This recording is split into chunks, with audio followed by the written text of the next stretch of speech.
കൊടുങ്ങല്ലൂർ ശ്രീകുരുമ്പ ഭഗവതി ക്ഷേത്രവുമായി ബന്ധപ്പെട്ട് നൂറ്റാണ്ടുകളുടെ പാരമ്പര്യമുള്ള നാരായണമംഗലം കോഴിക്കുളങ്ങര പൂജ ഭക്തിസാന്ദ്രമായി നടന്നു. വള്ളയാത്രയും പ്രത്യേക പൂജകളും അന്നദാനവും ചടങ്ങുകളുടെ ഭാഗമായിരുന്നു. കൊടുങ്ങല്ലൂർ ശ്രീകുരുമ്പ ഭഗവതി ക്ഷേത്രത്തിൽ നിന്ന് നാരായണമംഗലം കോഴിക്കുളങ്ങര ക്ഷേത്രത്തിലേക്ക് നൂറ്റാണ്ടുകളായി തുടരുന്ന കോഴിക്കുളങ്ങര പൂജ ഭക്തി നിർഭരമായി.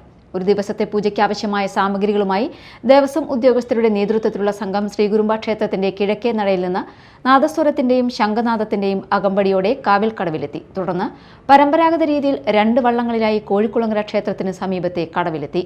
കൊടുങ്ങല്ലൂരിൽ നിന്നെത്തിയ സംഘത്തെ താലപ്പൊലിയുടെയും നാദസ്വരത്തിന്റെയും അകമ്പടിയോടെ ക്ഷേത്രത്തിലേക്ക് സ്വീകരിച്ചാനയിച്ചു. തുടർന്ന് ഭഗവതിക്ക് അഭിഷേകം, മലർനിവേദ്യം, ശർക്കര പന്തീരുനാഴി, വെള്ളപ്പന്തീരുനാഴി, തണ്ണീരാമൃതം തുടങ്ങിയ വിശേഷ പൂജകൾ നടന്നു.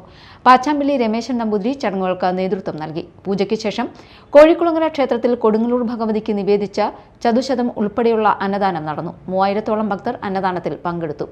യുവജനക്ഷേമ വകുപ്പ് മന്ത്രി advocate O J Janeesh, Cochin Devaswom board അംഗം K Suresh Babu, deputy commissioner Sunil Kartha, assistant commissioner A Suresh Kumar, Devaswom manager K Vinod, ക്ഷേത്ര ഉപദേശക സമിതി പ്രസിഡന്റ് കെ ഭരതൻ എന്നിവർ നേതൃത്വം നൽകി.